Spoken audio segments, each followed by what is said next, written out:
Olá a todos, sejam muito bem-vindos a mais um episódio do podcast do Espaneca. O meu nome é João Blanco, estou na companhia dos habituais Rodrigo Canhoto e Miguel Rocha. João Gil não está hoje aqui presente porque tivemos aqui uns horários um bocadinho incompatíveis esta semana, porque alguém decidiu chegar ontem de Madrid e porque outra pessoa decidiu dar prioridade à praxe a este projeto. Portanto, e porque o Benfica jogou ontem. Não, mas eu não queria comentar o Benfica de qualquer das formas. Portanto, temas para hoje. O último episódio foi na Thinking Football com convidado, com o Tarantini. Correu bem, Rodrigo? Correu muito bem, foi ótimo. Então boa, fico contente. Temos para hoje falar um bocadinho da situação dos nossos clubes, não é?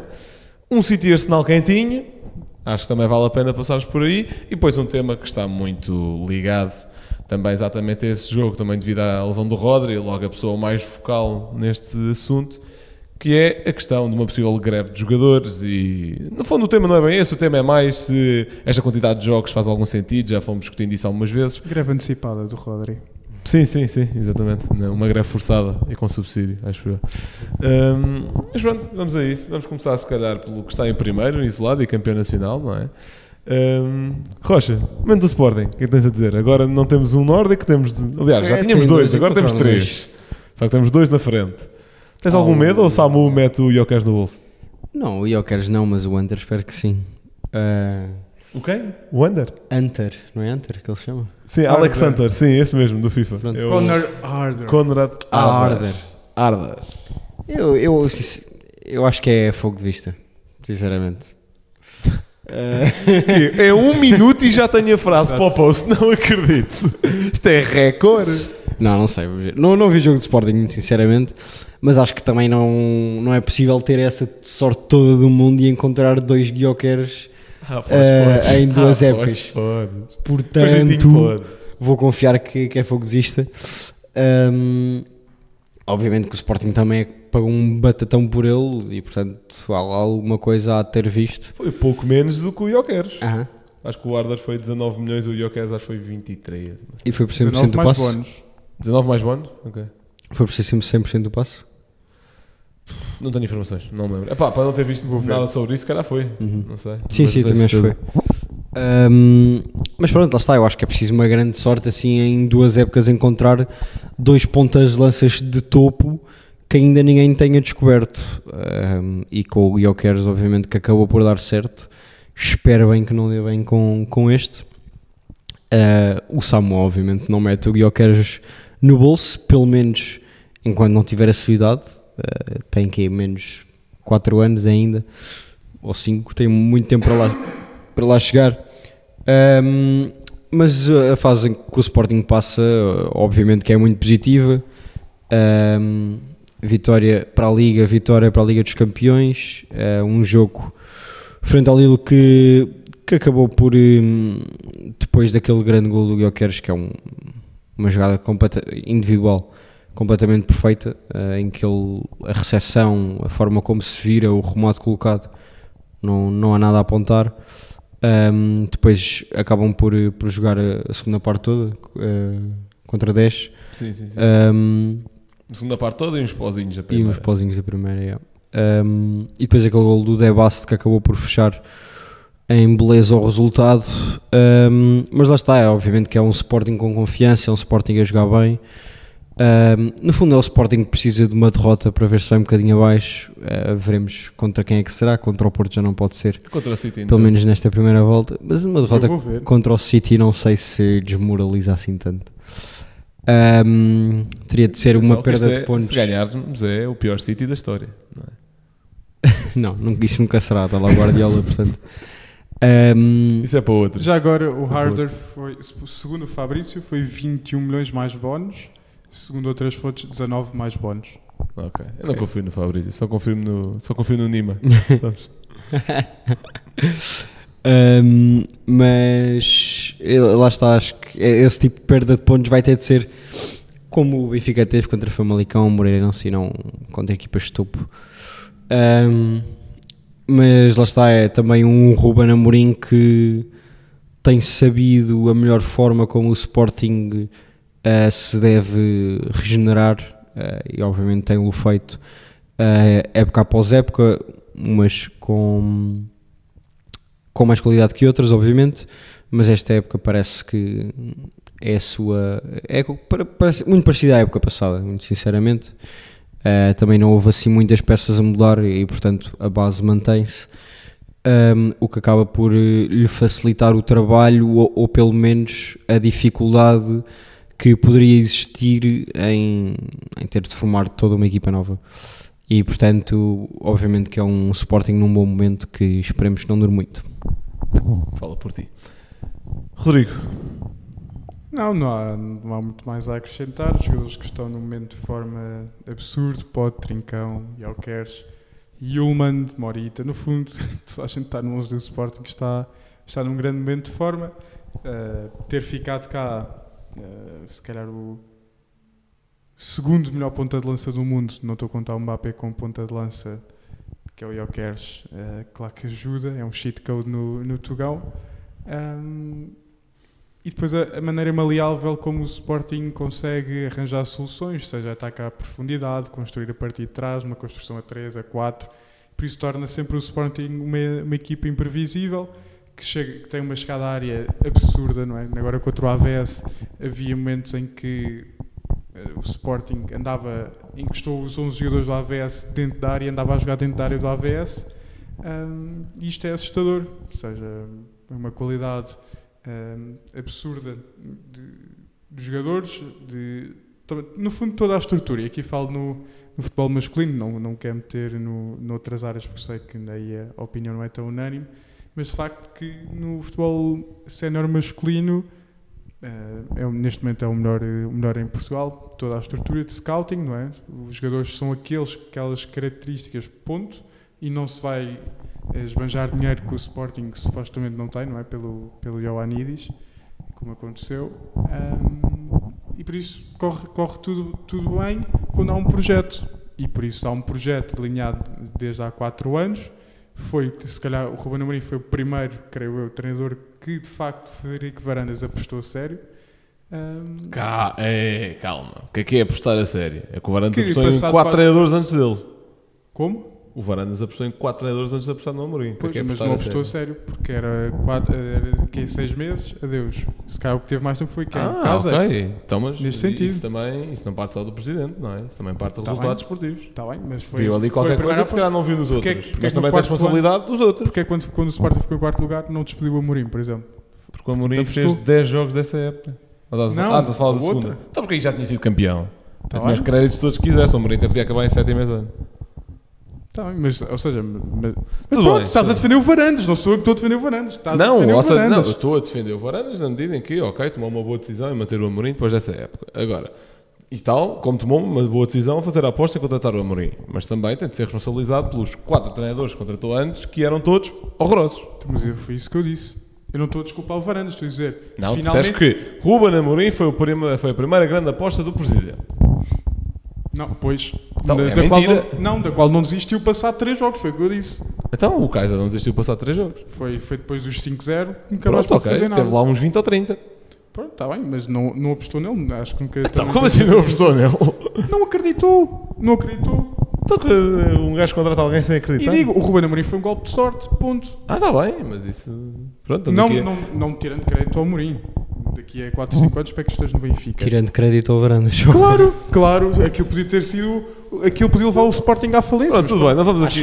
Acho que não houve uma pessoa a ter dito bem na altura dessa transferência. Habituados a perdões de dívidas já está o Sporting, portanto se calhar era mais 10 minutos. Obrigado, bancos portugueses, vamos gastar tudo em nórdicos. É isso. E no novo estádio. Já disseste tudo o que ias a dizer? Estás-me sempre a interromper. Não, então pronto, está bem. Estou-te a recolocar no caminho da verdade. Bem, voltando ao presente. Coisas que gosto muito no Sporting, acho que já toda a gente sabe, não é? São as coisas que toda a gente gosta. Agora, um ponto que eu gostaria de trazer aqui para cima da mesa, porque acho ser estranho, o Amorim também nunca falou bem sobre isso. Abordou um nadinha na última conferência de imprensa, mas acho que é um tema que ele de alguma forma evita, que é o Nuno Santos. Porque é o seguinte, obviamente tendo todos os jogadores na máxima forma e sem estar lesionados e etc., provavelmente o Nuno Santos não será titular. Acho que tem qualidade para isso, mas provavelmente não será. Agora, faz muita confusão algumas vezes ele optar por outros em detrimento do Nuno Santos. Pessoalmente e especialmente quando joga ao pote. Pote agora teve lesionado, jogou o Nuno Santos e isso aí faria mais algum sentido, porque ele estava, o ala esticava um pouco mais e depois ele explicou que o Bragança também caía um bocadinho mais para aquele lado para fazer quase com o L de ligação que o Pote fazia. Mas em jogos que joga ao Pote ele não gosta que o Nuno Santos jogue. Nomeadamente os jogos grandes, vemos que o Nuno Santos, aí há 2 anos para cá, raramente joga jogos grandes. E até... Então, mas quem que retirarias para colocar o Nuno Santos, tendo toda a gente disponível? Não, mas não é só a questão do 11 titular, é a questão do... Também, por exemplo, agora contra o Lille, ele não foi titular, ok, tudo bem, aceito, mas também não entrou. Sendo que entraram para o lugar dele, para as posições que ele faz, gajos tipo o Maxi Araújo, por exemplo. Em termos de estatuto, em termos de funções, não será que o Nuno Santos sabe mais? O próprio Amorim está sempre a dizer que o Maxi Araújo teve pouquíssimo tempo com a equipa, porque seleções e porque chegou tarde e blá blá blá. Portanto, é uma coisa que eu não consigo perceber, ou seja, ele tem medo que o Nuno Santos, por ser um bocadinho instável, num jogo maior, leve um amarelo e condicione a equipa, então mas porquê é que não diz isso? O que ele disse agora na última conferência foi que o Nuno Santos fica muito nervoso se acaba por fazer parte das opções ou não. Ou seja, ele agora é titular e já o Amorim disse, tenho a certeza que o Nuno já está a pensar se vai ser titular no próximo jogo. Isto é mau? Uma coisa é se for destrutiva, mas... Pois, se calhar é esse o problema. Epá, mas isto é uma explicação curta, não sei. O que é que vocês acham? Se calhar acredita muito no... Eu não ouvi, ainda não ouvi o pós-jogo, normalmente tenho ouvido sempre as conferências todas, mas acho que o Maxi tem ali detalhes muito interessantes, claro que é muito mais Ele forte também, certo que sim. E acho que tem mais potencial a longo prazo, mas a questão é agora. Não sei, será que ele ficou traumatizado com aquilo que aconteceu em Aveiro e aquilo não o deixa funcionar bem? Não sei, também não tenho uma explicação. Pá, pois, possível. Pode ser uma hipótese. Mas repara, calma, estás a dizer que Nuno Santos tem uma consciência, na tua opinião? Não, não é alguma ok. coisa ali. Mas, ou seja, não que ele gosto na nossa última publicação com o Tarantino. Pois portanto, foi. Nuno Santos foi o primeiro jogador do Sporting a dar like numa coisa 68. Fica já aqui a dica. Mas, não sei, porque repara, ala esquerdo, na teoria, Geni, não é? É quem tem jogado mais por lá. Sim. E Maxi. Certo. Quem é que ele até o Maxi até entrou para extremo pela esquerda. Certo. Depois, posição de extremo à partida pode sempre, Certo, se estiver sim. disponível. O Harder provavelmente também há de ser para lá meio que Paulinho, não há de ser só o substituto de Jokeres. Sim, é um bocadinho misto. E depois há mais alguém? Extremo. Mais pela esquerda não, depois pela direita o Jacão Edwards. e o Edwards, sim. Não. Se calhar a terceira opção para as duas posições e por isso é bom tê-lo no plantel, obviamente. E com o nível de competitividade que ele tem, mas não me admirava que para o ano o Nuno Santos saísse do Sporting e acho que sairia pela porta grande. Tens alguma coisa a dizer sobre isto? Eu sinceramente acho que o Nuno Santos não é um jogador. Poço vai ser todo teu esta semana. Vai ser todo teu. Não acho. Ou seja, como é que eu ia dizer isto? Com os jogadores que o Sporting tem, estando em forma, não vejo um lugar de caras para o Nuno Santos. Certo. Claro. Estás a Ok. perceber? E Aqui a minha questão não é tanto e a a sua partir função de- nos primeiros 11, é a sua função nos primeiros 14, 15. Estás a perceber? Mas até que ponto é que o Nuno Santos só não é uma mais-valia para jogos muito específicos? Estás a perceber? Eu acho que ele não é um jogador. Como é que eu hei de explicar isto sem ser. Nomeada Puskas, atenção. Imagina, eu acho que o Nuno Santos, por exemplo, pode ser muito importante em competições europeias. Estás a perceber? Ao mesmo tempo não acho que o seja para competições nacionais, porque lá está, vai ser preciso outro tipo de traqueios, uma outra entrega aos jogos, nomeadamente contra o Manchester City, onde se calhar um jogo mais mental vai ser essencial. Eu acho o contrário, um jogo mais mental ele vai se perder completamente, é ele e o Mateus Reis. Não, mas até que ponto é que quem é que joga do lado direito do City? Bernardo. O Savinho. brasileiro, o Savinho, não vai fazer o que quer do Geni, e se calhar o Nuno Santos não vai ser essencial para lhe dar ali umas boas mocadas sem o árbitro ver, está a perceber? Não sei, eu acho que é mais nesse sentido que o Nuno Santos é essencial para o Sporting, porque se não for por aí, eu acho que não conheço muito o Maxi Araújo, mas o Geni principalmente acho que é bastante superior e portanto, mesmo para as posições da frente, eu acho que o Ruben Amorim vai optar muito mais, mesmo que o Pote não esteja disponível, por outro tipo de jogador mais atacante do que pelo Nuno Santos, que tem jogado as últimas épocas sempre a ala e não a extremo. E portanto acho que é por aí. Lembrando que em jogos grandes às vezes o Amorim até punha o Mateus Reis a fazer a função de ala. Sim, E agora só jogou a central porque tinhas o Inácio e o Quaresma de fora. Mas queres dizer alguma coisa sobre o Géni, Rodrigo? Não, eu continuo a achar que é um jogador overrated. Acho que não é aquilo que os sportinguistas o pintam. Tem os seus medos de brilharete. Mais jogos em clássicos que o Jonas. Está bem. Mais gols em clássicos com o Jonas. Está bem. Quando ele chegar aos calcanhares do Jonas, digam no resto. Mas acho que é um jogador que O Arda já é superior ao Jonas? Epá, calma. Mas é um jogador que... O Géni, eu acredito que possa vir... Acho que o Géni não há de chegar aos gigantes. Liverpool, City, etc. Mas achas que o Nuno Santos O Pote e o Nuno chega? Santos também não chegou. Claro que não. Mas o Pote eu acredito muito que vá. Se calhar vai ter mais dificuldade porque é um modelo muito específico, não é? E é mais velho também. Também é mais velho. Mas o Amorim, quando foi para a Premier League, vai levá-lo, portanto... Isso é verdade. Isso é verdade. Ok, pá, e para terminar o Sporting, pá, e eu quero não há palavras. É a melhor forma ainda do que o arranque do ano passado. Nem é esse o facto, mas eu tinha visto aqui em revista que o ano passado demorou 13 jornadas a chegar aos 10 gols no campeonato. Este ano demorou 6. Portanto, mais do dobro da regularidade para conseguir fazer. Se o Benfica tinha saído no próprio mercado em que chegou. Exato. Não, tinha saído a meio do mercado. Eles arranjavam forma de inscrever o gajo agora em outubro. Pá, e de resto sobre o Arda, também não há palavras, é o novo Pelé sueco, neste caso não é sueco, e pronto, e a continuar estes bons ventos de mudança. É isso, não te esqueças, está tudo a correr bem neste momento. Calma. É isso, Calma. Vamos ver. Aqui a experiência fala. Exatamente. Sim. Calma, mas nós também não temos o Rui Costa ou o Vieira a presidente, temos alguém que já aprendeu que quanto mais calado tiver melhor. Continuando, passando para o Porto, um jogo grande, acho que foi o maior jogo desta jornada, claramente, o Porto Vitória, duas equipas num ótimo momento, o Porto acho que passou o teste de consistência, não é? Um 3-0 bastante categórico, muito devido ao Sr. Samu Omorodian. Rodrigo, começo por ti, o que é que achaste do jogo, se achas que é um resultado um bocadinho pesado para o Vitória, e se achas que o Porto agora vai ser carregado pelo Espanhol como o Sporting, na tua cabeça, evidentemente, é carregado pelo Sueco. Há muito tempo não digo isso, mas o resultado é mais que justo, parece-me. Achei as alterações interessantes. Hoje está aqui e o Vítor Bruno também o disse na conferência de imprensa, por outras palavras, a dizer que vai dar. Não. Isso é o Vítor Bruno. Quando me perguntaram, isto é o 11 base... Não. Mesmo a pensar, eu fiz uma promessa ao Fábio Vieira, não posso dizer que é. E portanto é um jogador muito inteligente que era necessário, a meu ver, se calhar, do que um jogador mais raçudo que o Vasco Sousa. Não é que o Vasco Sousa não seja inteligente, mas que controla muito bem os ritmos de jogo. E que era necessário, tendo em conta que do outro lado havia Tiago Silva, é Tiago Silva, não é? O 10 da Vitória é Tiago Silva, o Wendel, e era necessário. O Porto dominou bem, eu disse aqui já várias vezes, foram buscar, a meu ver, o melhor lateral da Liga, lateral, não ala, Francisco Moura, era um lateral de equipa grande, faz um belo jogo. Teve azar com a lesão, senão já poderia ter dado o salto. Sim.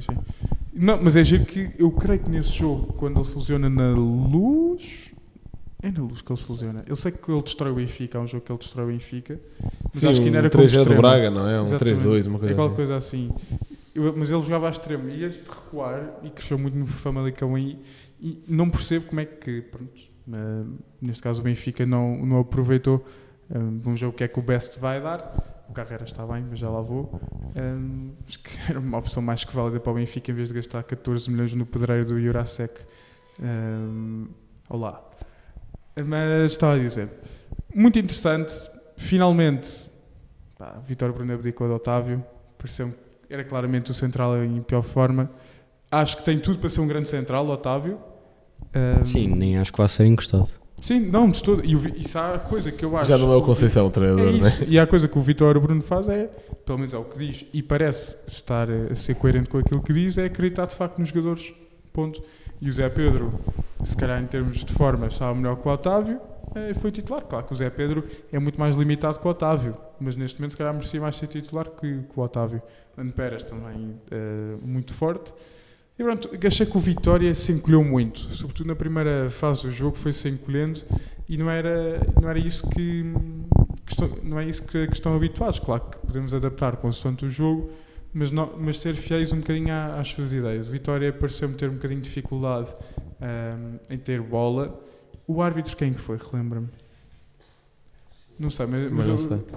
Foi o Fábio Veríssimo. Foi o Fábio Veríssimo que começou a mostrar amarelos assim um bocadinho ao disparate. Muito vocês celebraram o final de carreira do Artur Soares Dias. Vais levar com estes gajos nos jogos grandes todos. É o Pinheiro, é o Veríssimo, é tudo a mesma escola. Tudo a mesma escola. Pá, e aos 14 minutos mostra amarelo ao Varela. E o Varela é capitão e estava a falar com ele.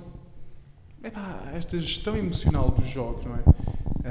Do Vitória que se ganha. Sim, mas também não é por ser capitão que agora se pode achar que eles podem se... Mas a questão é, ele não estava a protestar sequer. Pareceu? Presumo que ele não tenha a missão de raptar a filha do Veríssimo, não é? Pois é, isso, mas um bocado estranho, depois ele descontrolou-se um bocadinho e pronto. O Rocha já aqui tinha dito que o Namazo não tinha qualidade para ser titular do Porto, o Samu, pronto, assumiu o lugar. Achava, e que pela conferência de imprensa pré-jogo do Vitória Bruno Colinha ia ser o Namazo para este jogo. O Samu, pronto, é mais uma solução para o Porto, que sendo assim empurrou o Ivan Reimer também para o banco e recuou o Nico.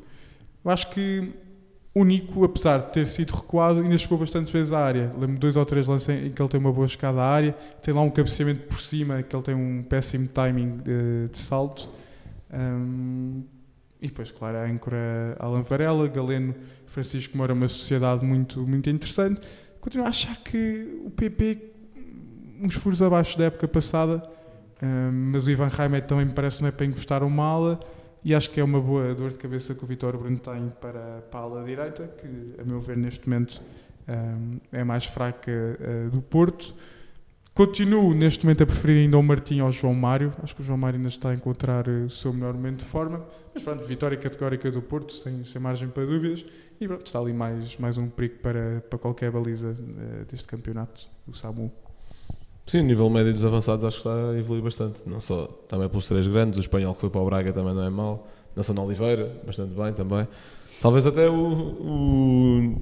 por baixo, se calhar a coisa até seja pior um bocadinho também, com saídas do Morrica e do Cristo Gonzalez, etc. E o suplente do Vitória, que eu não me estou a lembrar do nome, que foi Chucho Ramírez. Sim. Um suplente daqueles para o Vitória. Para o Vitória? Sim. Sim, eu até acho que ele até se calhar vinha com o intuito de ser titular, só que o Nelson Oliveira está num nível brutal também. De repente está a render aquilo que se esperava dele. Há 15 anos. Há 15 anos, exato. Olha, sobre o Porto Vitória, discordo aí um bocadinho de uma coisa que tu disseste, em que disseste que o Vitória se fechou um bocadinho, digamos assim. Eu acho que até foi o contrário. Eu acho que na primeira parte houve muito pouco perigo. Foi um jogo até bastante aborrecido na primeira parte, porque as duas equipas acho que estavam a respeitar bastante. Na segunda, eu acho que o Porto baixar um pouco as linhas até ajudou. Isto, atenção, foi tanto o Porto baixar as linhas como o Vitória também ter mérito de encostar um pouco o Porto. Só que acho que isso ajudou porque isso aumentava o espaço nas costas e o Samu já se percebeu, o Vitória descobriu naquele jogo e todo o campeonato descobriu naquele jogo que se calhar não é a melhor estratégia para abordar o Samu, tal como não é, por exemplo, para abordar o Jokeres. E acho que nesse sentido até são bastante parecidos nesse ataque ao espaço. E descobriram ontem, porque os 2 golos do Samu, um é de cabeça, mas a bola que vai parar à assistência do João Mário, será? Não, foram as duas do Moura. Do Moura, Francisco Moura. Então, mas ele tinha ido para a direita fazer o cruzamento? Eu acho que ele tinha acabado de bater o canto, se não me engano. Ok. Mas sim, é pá, ou seja, uma bola nas costas também. Também é o Moura que dá para o PP. Porque ele cruza exatamente a linha de baliza. Eu acho que é o PP ou o João Mário. Eu acho que alguém quer... Francisco Moura dá assistência para o BP. Não, acho que é o João Mário que faz a assistência. Ou não? Foi o João Mário. Foi o João Mário? Ok, pronto. O passo na profundidade para o segundo do Samu é que foi o Moura. Foi o Moura, pronto. Portanto, exatamente, ou seja, eu acho que o Vitória se encostar um pouco, deu asa e espaço para aquele 2-0. Depois desse 2-0, o Vitória ainda tentou, ainda ia tendo, acho eu, mais posse de bola, não tenho aqui dados que comprovem isso, mas acho que ia tendo o maior controle do jogo. E depois o Porto também por estar por cima animicamente, o Vitória também já um pouco perdido, ia-se vendo, o Tiago Silva, o Nuno Santos, por exemplo. O Porto consegue matar o jogo com o 3-0, com um belo cruzamento do Francisco Moura, que, eu acrescento, acho que é o melhor cruzamento do campeonato. E acho que... Sim. acho que já era algo visível no Famalicão, e uma coisa que é visível e que se calhar faz um pouco de impressão, especialmente para adeptos de equipas mais pequenas, acho eu, é que antes ninguém falava do Moura, ou muito pouca gente falava do Moura, e agora uma das perguntas de pós-jogo foi seleção, ao Francisco Moura. E eu também penso, calma, não é? Calma, não digo que não tenha qualidade, mas acabou de chegar, deixa o homem sentar, vamos ver se faz uma boa época e depois logo se... Eu abdicaria do Cancelo, dá-lhe o Semedo para a direita e se calhar para a esquerda, Moura, Nuno Mendes. Ok, parece-me válido. Desde não vá Ruben Neves, por mim tudo é válido. Rafael... Por mim tudo é válido. Rafael Guerreiro... E já vamos discutir isso daqui a 2 ou 3 semanas. O Rafael Guerreiro no Bayern já anda a experimentar a pisar novos terrenos. É médio, não é? Uhum. Sim. Ok. Roger, sobre o Vitória Porto. Bem, eu vou falar um pouco mais sobre as individualidades, porque o jogo, pronto, parece-me sem muitas dúvidas, e vocês também já falaram sobre ele. Primeiro no centro da defesa, realmente o Zé Pedro é o jogador que estava em melhor forma entre ele e o Otávio, apesar de não se lhe reconhecer as mesmas qualidades. O Zé Pedro é um central que não compromete. Ele teve um jogo, já não sei se foi o de Alvalade, eu sei que foi um jogo grande, que foi o único que eu me lembro de ele comprometer num dos golos, porque foi de resto Supertaça que fez falta. Exatamente. Foi a única vez que eu me lembro dele comprometer realmente num golo, porque de resto ele costuma ser um central muito seguro, não inventa, sabe sair a jogar, é muito bom de cabeça, apesar de não ser extremamente alto. Um jogador que eu acho que vai ter qualidades parecidas e ainda é mais baixo, tem pouco mais de 1,80m, que é o Gabriel Braz, que está na equipa B, que lhe auguro um grande futuro, sinceramente, e eu acho que mais cedo ou mais tarde vai começar a ser chamado para a equipa principal. O Vitor Bruno já falou dele. Sim. Mas agora também é um bocadinho mais difícil, não é? A equipa agora tem 4 centrais. Claro que é mais difícil, no entanto, se, como estamos a ver, não é Pérez ganhou titularidade, Otávio e Zé Pedro andam a saltitar um pouco, nunca se sabe o espaço que pode abrir. Solucionar ou não, alguma coisa Exatamente. para a taça. Ele anda a treinar com a equipa A. Sim, e a fazer grandes jogos na equipa B. E, portanto, achei bastante bem a entrada do Zé Pedro pelo Otávio. Do lado esquerdo, vocês não sabem o quão bom é não ter Vendel ou Zaidu na lateral esquerda. Pá. Estás a rejeitar o internacional brasileiro? Estou de longe. Internacional nigeriano também. É que a verdade é que nós estamos muito mal habituados com Alexandros e Alex Teles e finalmente temos um jogador desse tipo de volta, que é excelente. Obviamente que não é um jogador que faz lateral esquerda, central, lateral direito, médio, extremo de esquerda e extremo direito, como era o grande Layun. No entanto, fazer bem a lateral esquerda já, para mim, é ótimo. O quê? Estás a escrever um jogador deste, este é um Washington. Realmente ótimo. É um jogador que não é estúpido a defender, como era o Wendel, e é um jogador que acrescenta verdadeiramente e inteligentemente a atacar, como não era o Zaidu. O Zaidu tinha muita corrida, é verdade, tinha raça e chegou a ter grandes jogos contra equipas grandes e jogos de Champions, etc. O Wendel já não posso dizer o mesmo. Ao Porto. Sim. Zaidu é melhor do que o Wendel? Zaidu para mim é muito melhor do que o Wendel. O Wendel para mim é um jogador que não pensa. É verdade. Eu às vezes, o jogo que eu me lembro melhor disso é um jogo contra o Atlético de Madrid, em que ele faz 2 faltas completamente estúpidas, as 2 amarelos, 2 faltas em que não era preciso fazer falta, em que parece que lhe dá uma travadinha no cérebro e nós ficamos a jogar com -1. E que o Atlético ganha para aí aos 90 mais 10, não é? Exato. É um jogo fora. E eu pergunto-me como é que é possível um jogador daqueles ser jogador de futebol, mas pronto, já não é preciso pensar mais nisso. Temos Francisco. Eu acho que escrever Moura sobre o Ruben Neves. Não é também bem. calma, Não é bem isso, também não é bem calma. isso. Portanto, venderias o Wendel neste momento? Eu ficava só com o Moura. Não me interessa. O Martim. Não, mas o Zaidu é bom para ter como suplente. Lá está, já vimos o Martim Fernandes e o João Mário a fazer as 2 laterais, o Galeno a descer. Portanto, ter o Wendel e Zaidu nos nossos quadros não me parece essencial. Mais à frente, a entrada do Eustáquio, saída do Vasco Sousa, subida do Nico também no terreno, saída do Ivan Raim, subida, não fica a jogar com o Alan Varela. Subida mais subida mais num processo ofensivo, até diria, porque ele, mesmo com o Ivan Raim, chegava a pressionar muito à frente. Mas lá está. A subida, obviamente. O Eustáquio é um jogador muito mais de equilíbrios, muito mais de duelos, não é tanto de progressão como é o Nico. Mas também acrescenta, eu acho que é muito parecido com o Vasco Sousa, sinceramente. Simplesmente tem um pouco mais de experiência, o Vasco está a ganhá-la e da melhor forma, que é a ter minutos.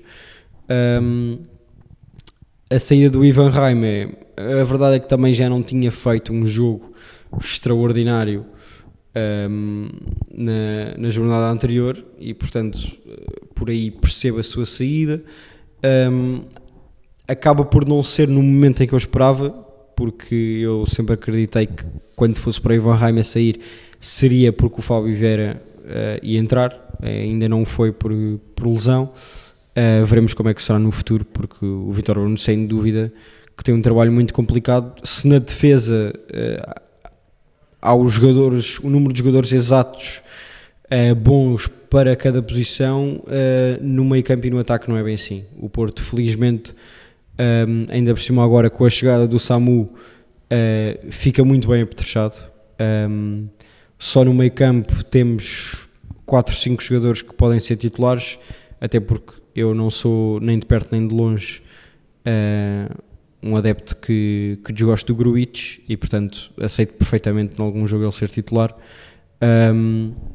Para não falar, obviamente, Alan Varela, Nico, Eustáquio, Vasco Sousa, Ivan Raim, Fábio Vieira, na frente Galeno, PP, o Samu, finalmente o Dani Namazo, que obviamente não tinha qualidade para ser titular do Porto, sai, pode ser um jogador importante em alguns jogos em que seja preciso aguentar mais bola, mas num jogo em que seja preciso marcar golos, não é ele que o Porto vai recorrer.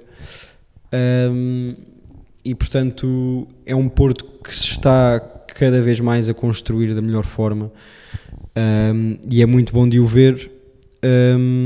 O Samu parece-me um jogador completo, ainda tem muito por onde evoluir. Um detalhe que eu me apercebi no segundo golo, e também daí quando fiz esta comparação com o Gyökeres eu pensei nisso, que é o Francisco Moura mete a bola em profundidade e o Samu dá um primeiro toque para adiantar a bola, fica na frente do defesa, já dentro da área, dá um segundo toque para adiantar ainda mais a bola e só no terceiro toque é que remata. Sinceramente, com o central de topo mundial, eu acho que ele teria cortado a bola antes do Samu conseguir ter chutado. O Gyökeres teria recebido e chutado logo de pé direito em arco, como o Samu o fez, mas logo ao segundo toque. Como fez na Champions. Como fez na Champions. Ou seja, são pequenos pormenores que podem fazer a diferença nestes palcos. Naquele caso, o central do Vitória acabou por não conseguir cortar a bola, mas isso nem sempre vai acontecer. E obviamente que ele é jovem, e acho que é só esses pormenores que precisa de melhorar. De resto, tem a presença física que lhe é pedida. É um jogador que consegue tocar muito bem a bola também de frente, ou seja, não é limitadíssimo em jogar só de olhos postos na baliza, e portanto isso é muito positivo. Muito bem, passando o cântico do Alan Varela à frente. Falando do Benfica, posso começar eu. Entre nórdicos e gregos e turcos, ou vá a malta do Mediterrâneo, eu prefiro nórdicos, mas acho que esta malta do Mediterrâneo tem sido importante para este, um pouco, acho que posso dizer, renascer do Benfica. Um Benfica um pouco mais competitivo. Em primeiro lugar, dizer que o Bruno Lage é um gajo extremamente inteligente. Sim, um gajo extremamente inteligente. Passo a dizer isto por 2 motivos. Em primeiro lugar, porque está a fazer todo o teatro que é necessário neste momento, como tu já disseste várias vezes, Rodrigo. Pronto, o saltar, os bracejar, como vou falar dos filhos a cada pergunta da conferência de imprensa, etc. Acho que cria ali uma empatia necessária neste momento por tudo aquilo que o Benfica vive, quer seja presidentes de mesa a despedirem-se a meio de uma Assembleia Geral, quer seja tudo o que o Benfica possa envolver agora, no fundo. Está tudo mal, exceto a parte esportiva, neste momento. E quando neste momento eu digo na última semana, é o quão, ao momento o Benfica é, se calhar para a semana já não está nada bem. Este é o primeiro motivo. O segundo motivo é que ele conseguiu perceber algo, e atenção, isto não é preciso um nível extremo de inteligência para perceber isto, só o alemão é que não via, que é, era só fazer o óbvio. Porque tudo aquilo que a malta antes pedia que acontecesse, praticamente tudo está a acontecer, e surpresa, sem grande trabalho coletivo, porque o Lage está lá aqui há 2 semanas, o Benfica já joga a bola. Porque tem, e já fomos dizendo isto algumas vezes, o Benfica tem um nível, tem um plantel que a nível individual é absurdo para a realidade portuguesa. Sim, mas não é difícil, é pôr os melhores em campo. Pois. Foi a fórmula que o Lage encontrou. E para além disso, é meter de forma a que encaixe. Nos lugares certos. Uma coisa com a outra, não é? Que era o que o Schmidt não fazia. O Schmidt até podia pôr a maior parte dos melhores em campo, só que depois metia aquilo de forma que não encaixava o puzzle. O Schmidt punha o Jokers a central. Pois, se calhar, mas está em campo. Portanto, ele só teve de... Ele chega ao quadro tático, não, cima, esquerda, direita, está bom. E pronto, e manter o nível de fitness da equipa e o Benfica já joga a bola. Porque com aquele plantel, tu até podes ter o pior coletivo da história. Se fores minimamente inteligente, tu metes o Benfica, não diga ser campeão, obviamente, mas no mínimo a lutar por títulos. Porque tens profundidade para tudo, tens um 11 titular absurdo para a realidade portuguesa também, e com jeitinho até faz uma gracinha na Liga dos Campeões. Acho mais difícil, o nível coletivo na Liga dos Campeões é muito superior. Vemos isto agora, por exemplo, o Estrela Vermelha, sem grandes individualidades, mas muito bem organizado. E Cabo Rei também não ajudou ali na reta final. Mas eu acho que isto é a principal coisa que eu posso dizer ao Lage, é que ele é um gajo inteligente. E em tudo o que está a fazer até agora, umas coisas mais óbvias, outras coisas menos, mas é um gajo com quem eu sempre simpatizei e é perceber agora se... Ele também é um momento semelhante àquele em que ele assume o Benfica, tanto pela instabilidade como também pelo que ele teve de fazer. Ele assume o Benfica e monta ali um puzzle. Quando começou a ter mais tempo e recursos Ele vai ter agora a primeira semana completa de treino. Pronto, ou seja, quando começou a ter mais tempo a treinar e recursos para ir buscar jogadores, portanto ali alguma também já patente, não é? Alguns créditos para dizer, olha, quero este, aí a coisa começou a correr mal. Portanto, para já, é aquilo que o Lage nos habituou. E vamos perceber se com o tempo o coletivo vai evoluindo. Por exemplo, o coletivo do Sporting está constantemente em adaptação. Há sempre nuances novas a cada, 2 meses. Tranquilamente. E é perceber se o Lage consegue fazer isso com o mega plantel que tem. Só uma nota para o Aktürkoğlu, que em primeiro lugar tem uma celebração com ele. Não percebo porque é que aquilo pega tanto e como é que ninguém se tinha pensado naquilo na história até agora. Porque que, tu vês o Jokers a fazer aquela máscara, não é uma coisa que tu pensasse logo agora. Uma varinha. Isto é fácil, meu. Como é que nunca ninguém pensou nisto? E é um jogador-zaço. É mesmo... É parvo como é que o Galatasaray até o deixou sair por tão pouco. Mérito nesse aspecto do scouting do Benfica. É um jogador absurdo. Também o novo papel do Cox acho que também ajuda a criatividade da equipa. Portanto, há mais bola ao Aktürkoğlu e por sinal o Aktürkoğlu depois tem mais oportunidades para fazer coisas com bola. Blá. E é isto. Acho que sim. E dizer que finalmente o Pavlidis passou as participações para o gol do Debast esta época. Estava empatado com 2, agora está em 3. Rocha. Bem, em relação ao discurso do Bruno Lage, a mim apetece mandar o comando contra a televisão. No entanto, não desminto que seja o que o Benfica precise. A mim, simplesmente, não gosto. Dá-me repulsa. Quando era Conceição, era a raça dragão, era tudo. Não, era mas onde é que ali há raça? Não, ali não há raça. Eu acho que ali há um discurso de vitimização e um discurso emocional e não vês o... Pelo contrário, o Conceição tinha um discurso, aliás, eu até diria contrário, que era completamente carrancudo e nem sempre respondia bem. O Bruno Lage é ao contrário. O Bruno Lage na apresentação foi cumprimentar cada jornalista. Vais-me dizer que isto não foi ensaiado. Atenção, ele foi queimado pelos jornalistas. Mas eu gosto muito pouco de discursos ensaiados e eu acho que é o que o Bruno Lage anda a ter. É só essa a minha questão. Assim como... O quê? Tu não gostavas do Schmidt, aquilo mais ensaiado. Sim, isso também não. Aliás, aquilo é tão pouco ensaiado, do nada já é ensaiado, porque ele diz sempre a mesma coisa. Não é? Para mim, a apresentação do Bruno Lage mostrou muito do que é que também haveriam de ser as conferências de imprensa seguintes, porque essa questão de cumprimentar os jornalistas, lá está, falar não sei quantas vezes dos filhos, que eu acho muito bem, acharia melhor era que fosse espontâneo. Assim como já o Rui Costa está quase para lá da porta de saída e o Bruno Lage se vira para as câmaras e beija o símbolo, epá, isso a mim dá-me um pouco de náuseas. No entanto, não consigo negar que se calhar é que o Benfica precisa, porque o Schmidt era exatamente o contrário, era um afastamento total dos adeptos. E portanto, pronto, lá está. Eu também tenho vários amigos benfiquistas até, que muitas vezes perguntam ou dizem que conseguiam fazer o que o Bruno Lage está a fazer, porque realmente foi colocar as peças nos sítios certos e depois durante o jogo estar para ali a esbracejar sem dizer grande coisa, que desse ponto de vista não é totalmente mentira. Mas vamos ver, eu lembro-me muito bem do que é que foi o início de Lage, assim como lembro muito bem como é que acabou a fase de Lage, e portanto não vou tirar conclusões precipitadas por razões muito pragmáticas, seja pelo ambiente com que ele chega à luz, seja pelo espírito com que os jogadores que não jogavam no Benfica ou não jogavam nas posições que mais gostavam ou melhor se encaixavam sentem ao ver um treinador novo e a dar-lhes essa oportunidade. E portanto para mim só vou conseguir tirar conclusões sobre o impacto positivo ou não do Bruno Lage ali a partir de fevereiro, onde os pontos no campeonato se vão começar a moldar, a forma como o Benfica está nas competições europeias também, se chegou longe ou não Taça da Liga e está ou não em quartos de Taça de Portugal, etc. Acho que só isso é que vai ser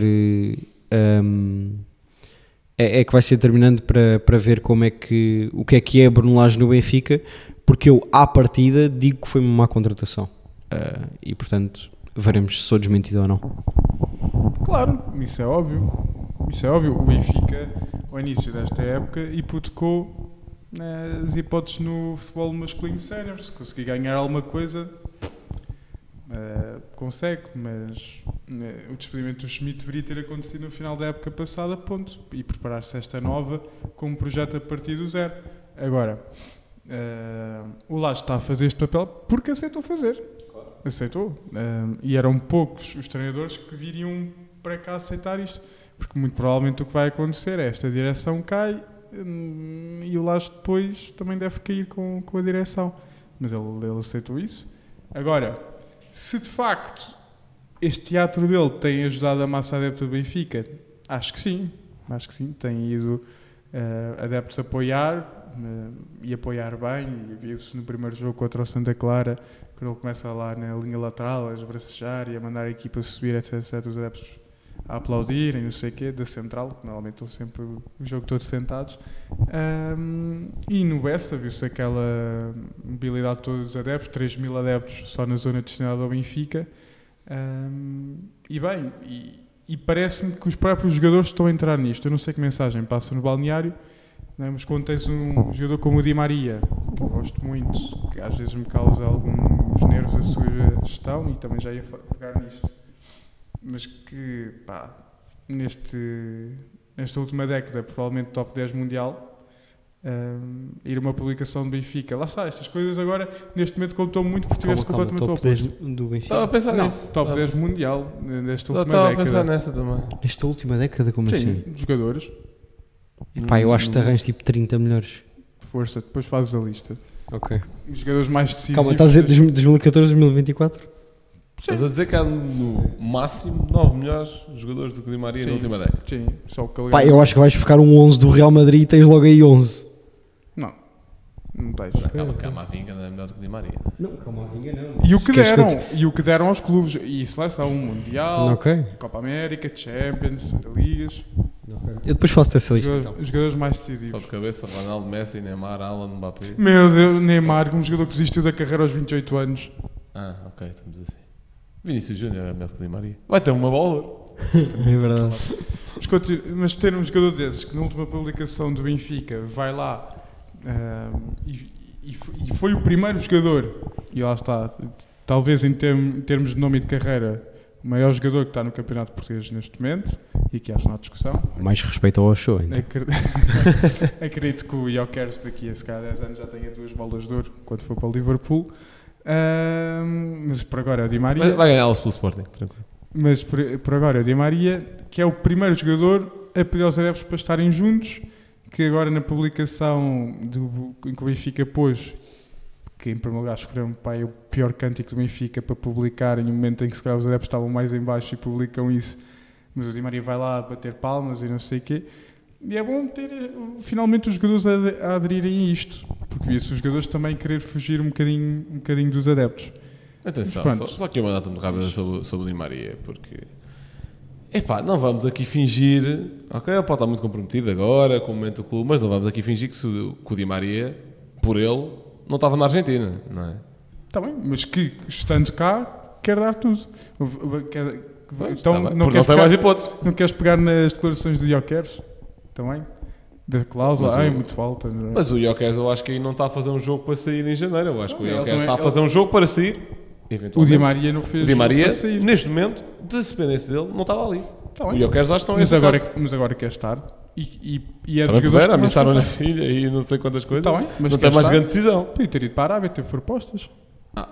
É verdade. Teve não estou a dizer que não teve. Estou a dizer que qualquer jogador com amor ao futebol. Quis ficar. Tirando Cristiano Ronaldo, não vai parar. Mas quis ficar. Mas pronto, depois falando do. É um bocado isso que vocês diziam, que o Lage só teve que colocar as peças no sítio certo. Eu gostava de saber o que raio aconteceu, porque o Aktürk Koglu não chega a treinar com o Schmidt, vem a Lisboa assinar contrato e volta para a Turquia para a pausa de seleções, e acho que está para aí meio-dia com o Lage e de repente, puma, logo titular. Não sei o que é que aconteceu ali, mas... O jogador viu que é bom. Não, claro, mas... Acho que há alguns problemas. Em primeiro lugar, não percebo a continuidade de Florentino no 11, apesar de contra o Estrela Vermelha ter estado bem, mas não é preciso neste momento ter um jogador que só praticamente serve para destruir no 11 do Benfica. O Austin consegue ser o último médio, que tem muito mais capacidade com bola. E não percebo a insistência do Florentino no 11. Não faz sentido. É só um jogador. É muito por treinador, não é? É porque o Florentino foi o único treinador, foi o único jogador que o Lage já tinha treinado. Não é? Imagina, claro que em Champions, jogos contra Porto e Sporting, Braga, eventualmente Vitória, vais precisar do Florentino. Agora, ontem no Bessa, não precisavas do Florentino para nada, estavas a jogar contra uma equipa de júnior. Não é preciso. Depois é aquele problema do terceiro médio, do médio interior direito, segundo avançado, que fez o Rollizer e que agora neste último jogo era Coxo, Austin. Não sei se foi mais o Austin até a fazer esse papel. Encostado mais à direita, obviamente que esse médio tem de ser alguém que está preparado para ir defender o lado de Di Maria, por razões óbvias. Que essa é outra, que Bruno Lage, muito bem contra o Santa Clara, tira Di Maria aos 60 minutos, chega perfeitamente. Contra o Estrela Vermelha tira aos 85, e já estava a ser penoso ver o Di Maria outra vez. E agora no Bessa tira aos 80, sabendo que temos Prestiani, Rollizer, Sheldrup no banco.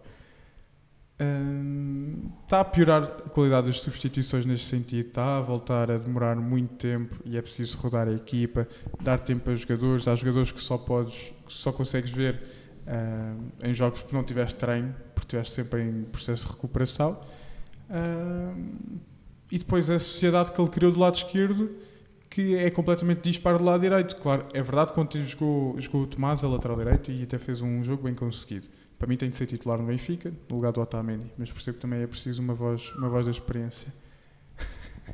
Não, o Tomás é muito bom. E se quer jogar com uma linha de subida, ter o Tomás lá atrás, que tem o triplo da velocidade do Otamendi, ajuda muito. Mas a sociedade que ele criou do lado esquerdo, com o Coxo, Aktürk Koglu e o Carreras, é muito forte. O Carreras tem dois problemas. Obviamente, debilidade a defender ainda tem algumas dificuldades em defender. E o último passo, a decisão dele muitas vezes é um bocado ao calhas. Ele chega à área para cruzar e é para onde for. E ainda tem de crescer nesse aspecto, mas tem corrido muito bem, porque o Aktürk Koglu, como é um extremo que gosta de vir para dentro, o Carreras consegue fazer bem o corredor todo, e é um jogador que na saída de bola também é muito forte, e acho que o Benfica tem ali um projeto lateral esquerdo muito interessante, e que volta a questionar o Mr. Schmidt de porquê não usar o Carreiras quando ele chegou em janeiro, em vez de estar a sacrificar o Aursnes um ano inteiro, a lateral esquerdo. E por isso o lateral esquerdo do Benfica funciona muito melhor. Há várias debilidades, a reação à perda. O que é que foi? Já está, Zé, pá, vá. Vamos passar a outro assunto. Está-me só a interromper hoje. A reação à perda. Sou moderador, estou no meu direito. A reação à perda ainda é fraca do Benfica, a organização defensiva também.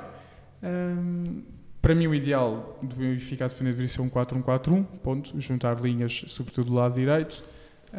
Mas pronto, acho que não há trabalho de Lage ainda. A única coisa que ele fez foi pôr as peças no sítio. Ok. City e Arsenal. Não comento. Porquê? Não me deixas falar. Ok, falo eu. Bem, sobre o City e o Arsenal.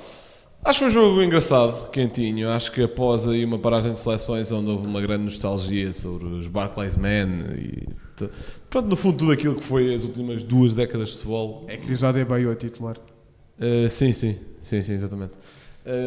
Acho que depois desse tipo de semanas acho que fez bem termos um jogo finalmente quentinho entre estes dois, porque isto era uma rivalidade muito fraca, para quem já estava habituado a um City-Liverpool sempre ali de olhos nos olhos, e o Bernardo fala um bocadinho sobre isso. O Arsenal não tem sido esse rival, e não é só, e eu percebo as críticas do Bernardo em certa medida, ou seja, por um lado também percebo que se o Bernardo ficou assim é porque o Arteta está a fazer alguma coisa de bem, não é? Se por outro lado, eu percebo exatamente aquilo que o Bernardo está a dizer, não é pelo Arsenal ter ficado com 10 que o Arsenal meteu o maior autocarro que eu vi ao vivo, não é?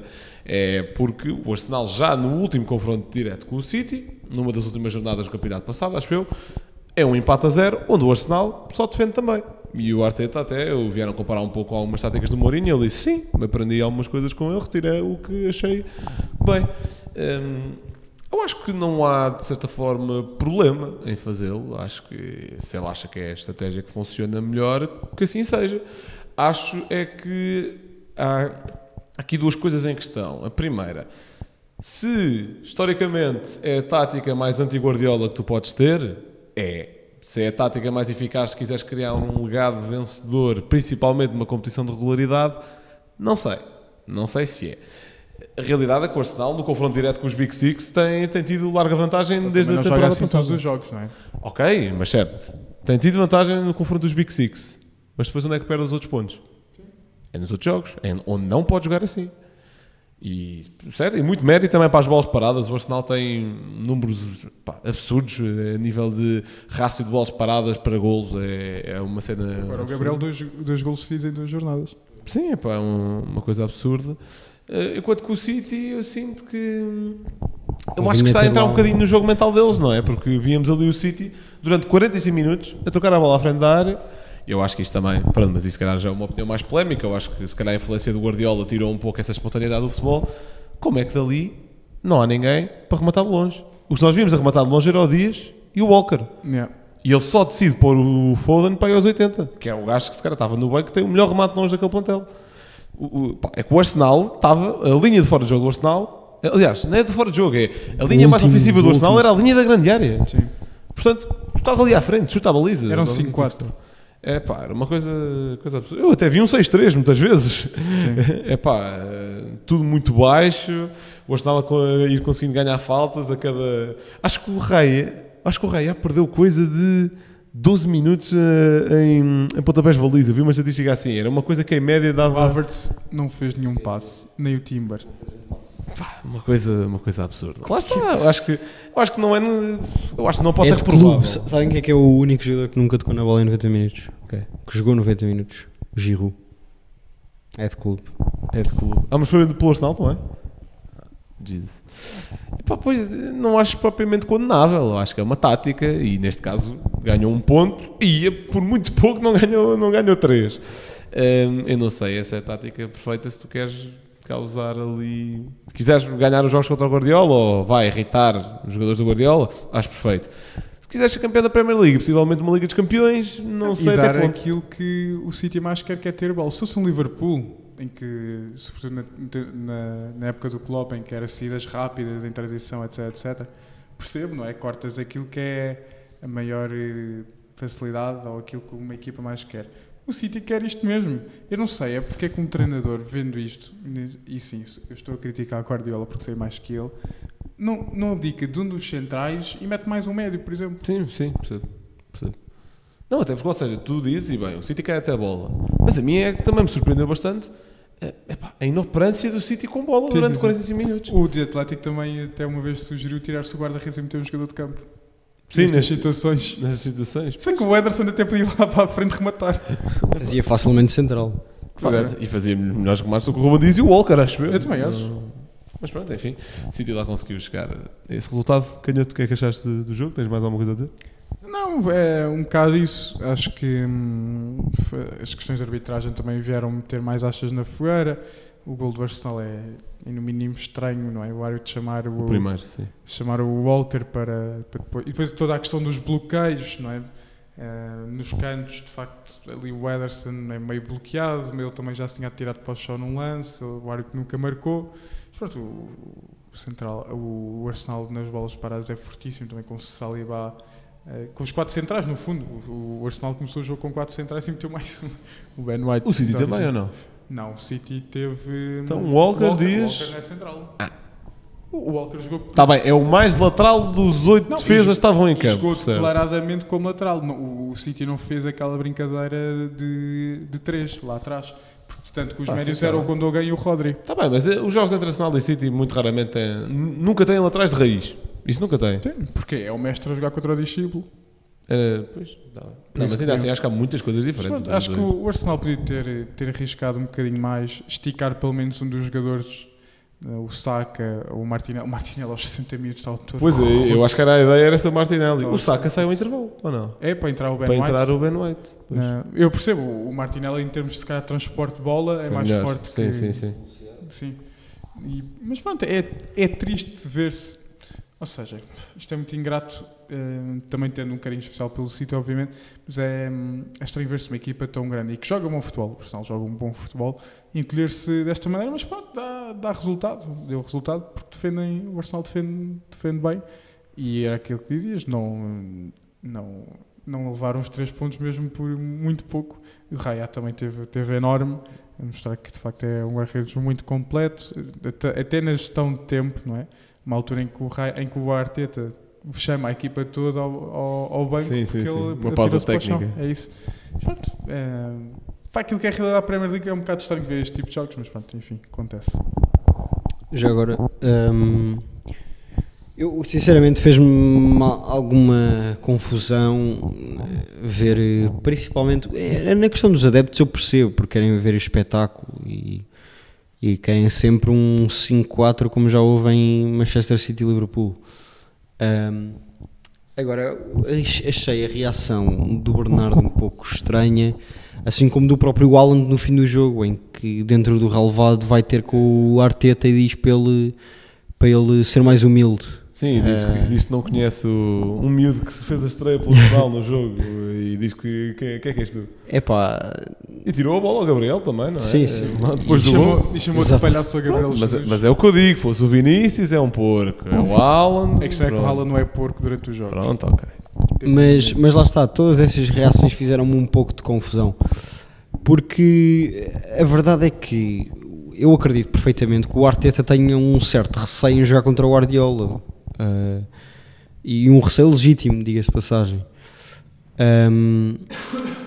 e tendo em conta que é um clube que anseia por voltar a ser campeão inglês, perder no confronto direto contra o seu maior rival, obviamente que não lhe é favorável nas contas, e portanto eu acho que é perfeitamente aceitável do ponto de vista do Arsenal o Arteta ser calculista nos jogos que frente ao Manchester City, e portanto num jogo em que está com mais um, ainda assim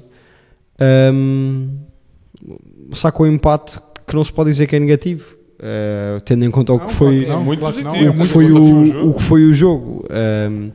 Em relação àquela questão de frente a um Liverpool ser mais perceptível que ceder bola porque não é tanto o jogo deles, etc., e no City ser mais o contrário, eu percebo e concordo em parte. No entanto, eu acho que o City não é verdadeiramente bom com bola a jogar contra este tipo de blocos baixos, porque são blocos baixos, primeiro, de uma equipa que sabe defender muito bem,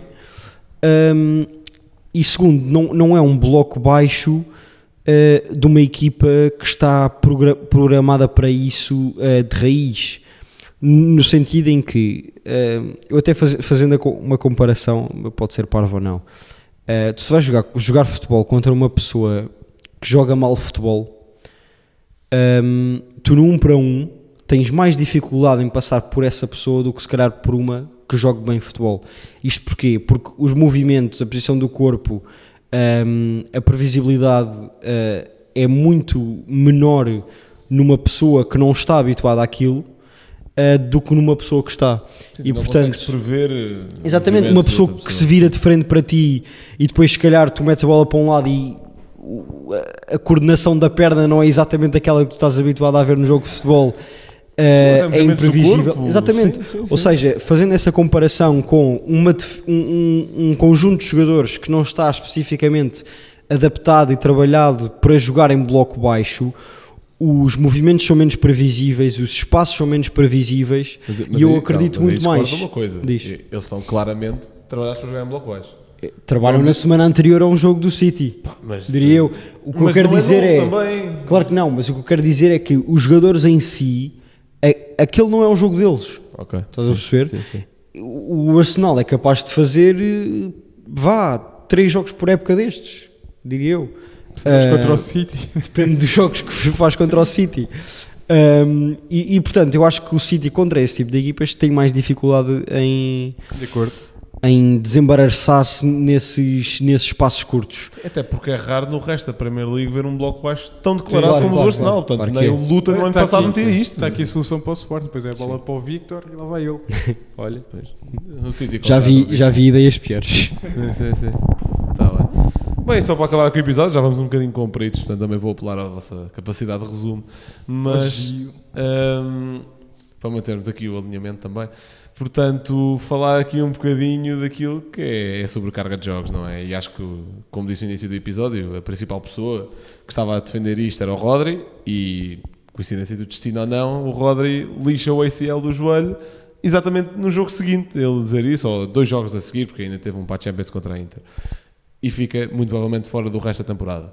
E também num momento onde estas lesões no ligamento cruzado anterior do joelho são cada vez mais comuns, ainda não se sabe bem os motivos que levam a isto, ou mesmo que saiba os motivos, depois a recuperação é uma coisa muito, muito prolongada. E é que não é só no futebol masculino, o feminino também é. Sim, o feminino é ainda mais propício. O feminino é ainda mais propício a isso.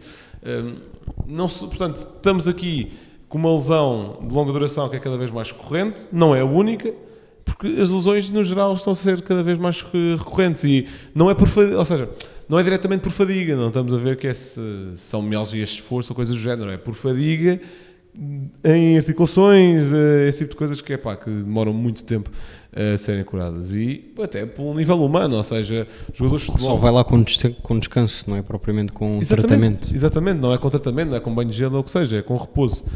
Portanto, aqui eu queria-vos perguntar como é que se resolve isto? É vendo menos jogos? É vendo mais jogos, mas com um número limite de jogos que um jogador possa fazer oficiais durante uma temporada? Roger, o que é que achas? Para mim era uma greve? A minha primeira... Não, isso não. A minha primeira opção era acabar com uma competição nacional, muito sinceramente.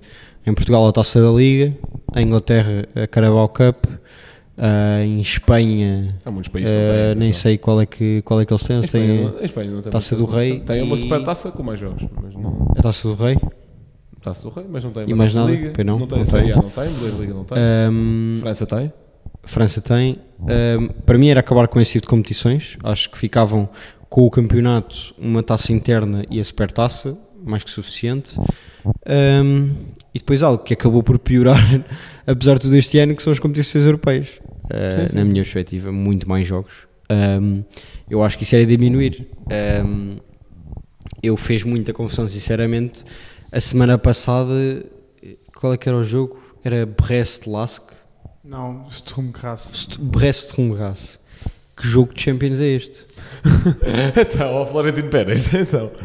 Não, desculpa. Mas imagina. não se qualificaram para a Champions por haver mais vagas, só havia tipo mais 4 vagas, mas era assim. Mas a minha questão é, a UEFA fez isto para haver jogos mais competitivos e etc. Eu acho que o formato não é mau, simplesmente a quantidade de equipas é absurda. Acho que as equipas que se qualificaram, eu não quero dizer um estilo parecido à cena lá que o Florentino quer, porque a Liga dos Campeões não deixou de ter meritocracia. Simplesmente a quantidade de equipas que estão lá é absurda e isso vê-se exatamente por alguns dos encontros que há, porque o resto do Morraço não foi o único jogo mau da semana passada. E portanto eu acho que era diminuir e de que maneira as equipas nas competições europeias. Obviamente que agora uma espécie de fase de grupos em que há 8 jogos, 7, também não ajuda. Tanta pausa para as seleções também não ajuda. Uma pausa, eu acho que nós vamos ter 3 pausas em 3 meses. É para aí. Sim, já ano passado foi igual. É setembro, outubro, novembro e depois é só março. É acabar com a Liga das Nações. É uma coisa absurda acabar com a Liga das Nações. Também era uma boa hipótese. Mas eu já vou lá. Já temos para mim as seleções basta perfeitamente europeu de 2 em 2 anos, 4 em 4 anos, mundial de 4 em 4 anos, tens as qualificações durante para aí 2 anos. Poderias também muito diminuir os jogos das qualificações. Quer fazer grupos mais pequenos? Para mim, sim, e para mim tinhas uma paragem em outubro, novembro e outra paragem em março e no máximo, já é, acho que é mesmo o máximo que as seleções podem ter, são 2 paragens fora o verão. Agora este disparate Mundial de Clubes também gigantesco. Um Mundial de Clubes gigante que vai não fazer sei se ali... que eles reanunciaram o antigo Mundial de Clubes. Pá, absurdo. Pronto, lá está. Para mim é diminuir jogos, obviamente. Não há outra hipótese, é cortar em competições. Olha, posso falar já porque acho que a minha opinião é um bocadinho contrária à tua. Ou seja, eu acho que no mundo ideal é exatamente isso que eu faria também, só que nós não vivemos num mundo ideal e a tendência vai ser sempre haver mais jogos, porque interessa a toda a gente, porque haver mais jogos, se calhar exceto o adepto, se calhar é a única que não interessa, porque tem de pagar mais bilhetes, tem de pagar mais subscrições e aos jogadores também. TV. QB já passo por lá. Dá mais receita, obviamente, quanto mais jogares, mais dinheiro geras. Isso, ou seja, há muitos jogadores que não estão dispostos a fazer 70 jogos ao ano porque sabem que a nível de saúde é mau e não querem receber conforme isso. Mas se calhar há muitos que estão.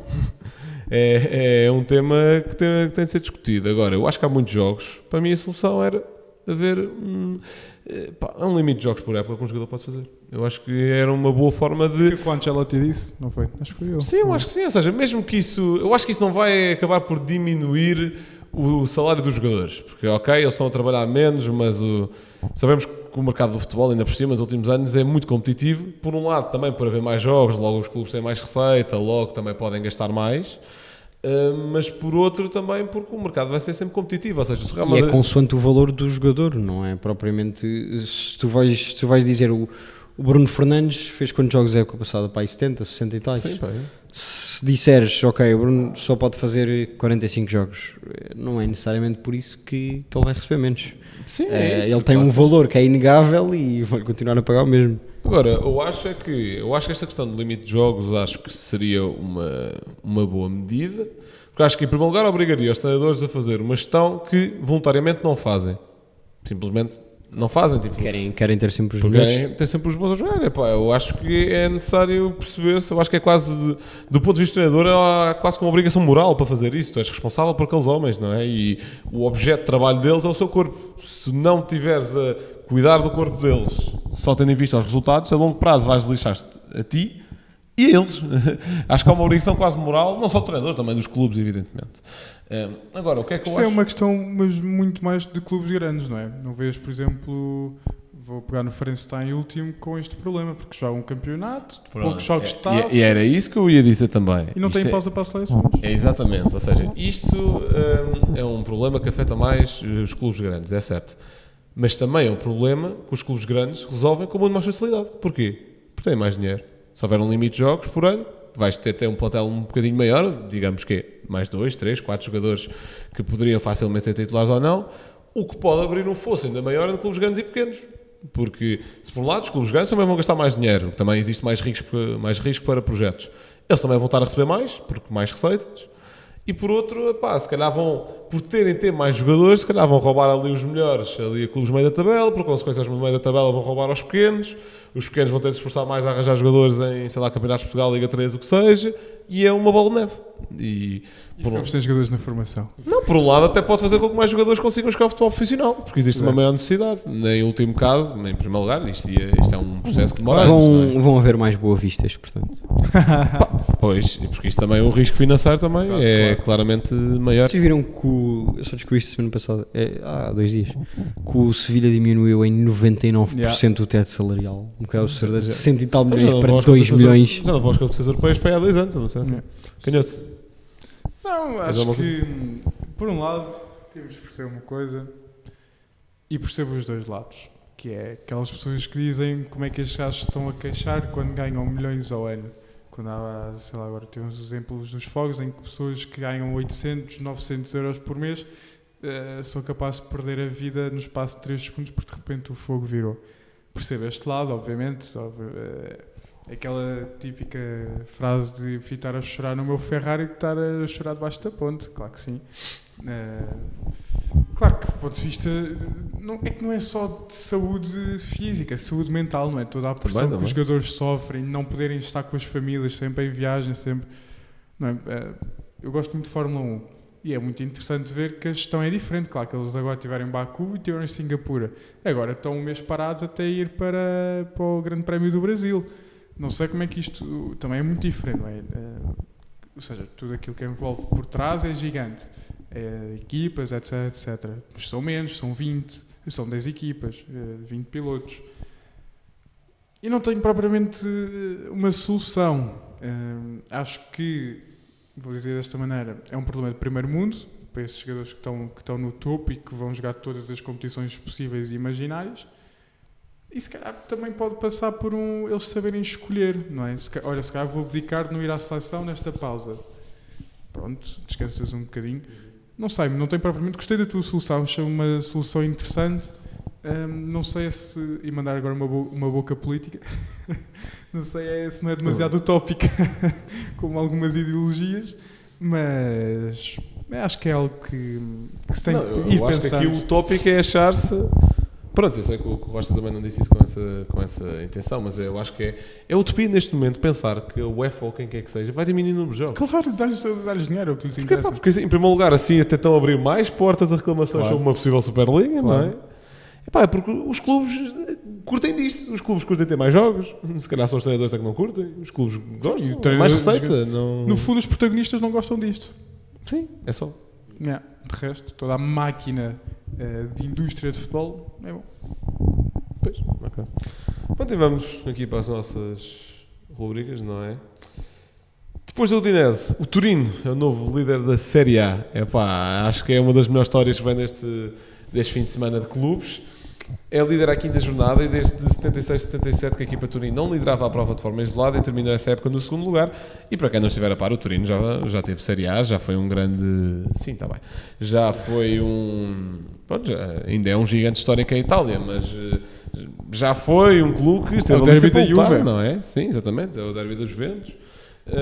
E é que há 30, 40 anos o Torino tinha muito mais história do que os Juventus em Itália, não é? E a Juventus depois começou a ganhar Ligas Campeões, 10 campeonatos seguidos, coisas do género. Mas o Torino, atenção, tem o Eusébio Cup ou não? Não sei se tem, mas depois posso confirmar. Já foram convidados. O Porto e o Sporting têm? Não tem. Não tem. Tinha o Belotti, que está o bem do Belotti. Momento cultural, Rocha. Bem, acho que não podia ser outro... Eu sou Gio. Di Maria. Depois deste último tema, vou ter de recomendar o meu texto para o Leite e Vírgula. Ai, meu. Sobre... Que roubaste ao João. Tens de ser aqui honesto. Roubaste ao João. Não houve comunicação e outro elemento da equipa ia escrever um texto sobre o mesmo tema, mas infelizmente o meu já estava calendarizado. E portanto, assim que saiu, o João percebeu-se, ora bolas, não vou poder escrever sobre o mesmo tema. Peço desculpa, mas o meu também já estava escrito e chama-se Trabalho Milionário Precário. E está disponível na Substack 68, letra e vírgula, vão ler. Canhoto, o teu emplastro. Bem, o meu emplastro é treinador neste momento, treinador da Juve, Tiago Mota, que começa a sua formação, curiosamente, na Juventus São Paulo. Já era um jogou os júniores, já estava. um presságio. Ainda em idade júnior vai para o Barça, passa pela equipa B, estreia-se na época 2001-2002, ainda nem éramos nascidos, pelo Barça. Depois ele é emplastro para mim no Atlético, 2007-2008, Tiago Mota esteve no Atlético, não me lembrava disto. Na época seguinte vai para o Genoa, também não me lembrava disto. Depois Inter, obviamente, e termina a carreira no PSG, onde faz inúmeros anos, termina a carreira em 17-18. Depois, na época, logo a seguir, assume como treinador já os Júniores de PSG. Depois Genoa, Spezia, Bolonha, onde faz 2 mega temporadas. E este ano, Juve, em que vamos ver se não vai voltar a conquistar o campeonato para a equipa de Turim. Vamos ver. Uma série bastante imprevisível esta. Bons projetos. Então agora até o Gabi a marca no derby de Milão, como é que é possível? E o Milan finalmente ganha um derby de Milão, passado uns 6 ou 7 jogos, uma coisa absurda. Bem, foi este episódio desta semana, um bocadinho mais comprido, sem o Gil, felizmente. E assim continuamos. Para a semana, em princípio, se tudo correr bem, convidado. E continuem a consumir 78, tudo o que houver para consumir. Um grande abraço e até à próxima.